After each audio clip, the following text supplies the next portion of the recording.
मित्रांनो नमस्कार, जय महाराष्ट्र. मुंबईमधून सगळ्यात मोठी घडामोड सध्या नारायण राणेंना सगळ्यात मोठा धक्का. तर मुंबईमध्ये उद्धव ठाकरे यांच्या शिवसैनिकांचा जल्लोष. मित्रांनो, नितेश राणे, नारायण राणे यांच्या संदर्भातील एक बातमी सध्या मुंबईत होते प्रचंड प्रमाणात व्हायरल. नितेश राणेंना त्या प्रकरणात थेट 1 महिन्याचा तुरुंगवास, न्यायालयाचा सगळ्यात मोठा दणका. मित्रांनो, नेमका काय निकाल आहे? प्रत्येक वेळी ठाकरे परिवारावरती, मातोश्रीवरती खालच्या शब्दात टीका करणारे नारायण राणे आणि त्यांची मुलं यांना आता मात्र कोर्टाचा सगळ्यात मोठा दणका. मित्रांनो, बातमी नेमकी काय जाणून घेऊया सविस्तररित्या. महाराष्ट्राच्या राजकारणातून नारायण राणेंना हादरवणारी सगळ्यात मोठी बातमी. सध्याचे विद्यमान मंत्री असणारे नितेश राणे यांना न्यायालयाने चांगलाच धक्का दिला आहे. त्यांना न्यायालयाने एका प्रकरणामध्ये 1 महिन्याच्या कारावासाची शिक्षा ठोठावली आहे. सोबतच त्यांच्याकडून 1 लाख रुपये दंड घेण्याचाही आदेश थेट न्यायालयाने दिला आहे. त्यामुळे हा पहिलाच सगळ्यात मोठा निकाल न्यायालयाने दिल्यामुळे नितेश राणे खूप प्रचंड मोठ्या अडचणीत आले आहेत.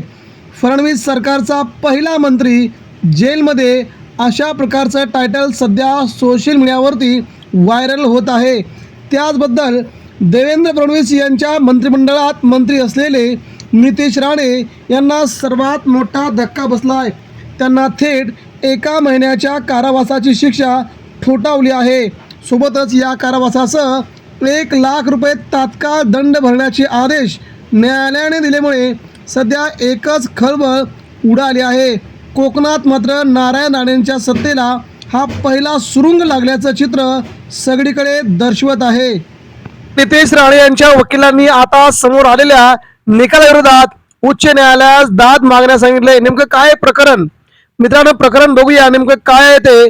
चिखलफेक प्रकरणामध्ये शांततेचा भंग केल्याप्रकरणी नितेश राणे यांना न्यायालयाने दोषी ठरवले आहे. याच निर्णयाअंतर्गत नितेश राणे यांना 1 महिन्याच्या कारावासाची शिक्षा ठोठावण्यात आली आहे. तसेच त्यांना 1 लाखाचा दंडही भरावा लागणार आहे. कणकवलीच्या न्यायालयाने हा निकाल दिला आहे. एका रस्त्याच्या पाहणी प्रकरणी नितेश राणे यांनी अभियंते प्रकाश खेडेकर यांच्यावरती चिखलफेक केली होती. तसेच त्यांना बांधूनही ठेवण्यात आले होते.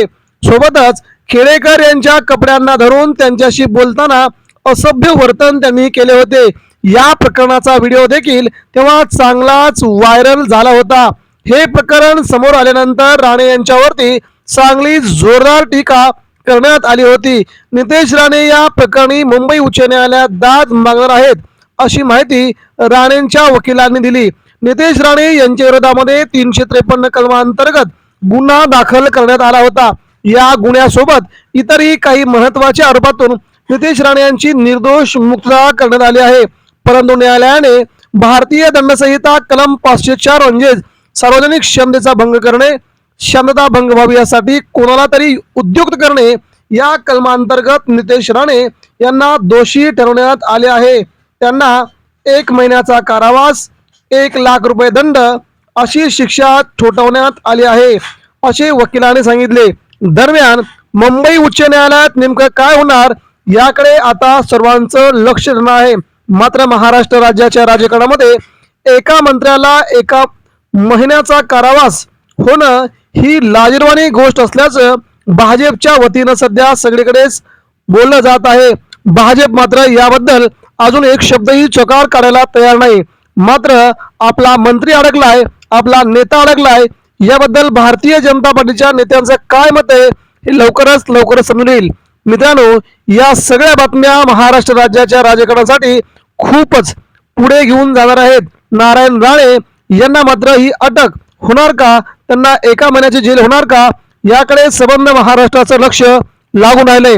पुढील काही दिवसात याबद्दलचा मुंबई हायकोर्टामध्ये निकाल लागून त्याबद्दल सविस्तर माहिती आपल्यासमोर येईलच. मात्र तुर्तच नारायण राणेंना बसलेला हा कोकणाच्या राजकारणातील आणि उद्धव ठाकरे आणि शिवसेना परिवारावरती केलेली टीका त्यांना भोगल्याची ही चर्चा आहे. मित्रांनो, याबद्दल आपणास काय वाटतंय? नक्कीच याबद्दल आपल्या प्रतिक्रिया आमच्यापर्यंत पोहोचवा. मात्र सध्या नारायण राणेंच्या आणि नितेश राणेंच्या अडचणी मात्र प्रचंड वाढल्यात, हे मात्र नक्की. धन्यवाद.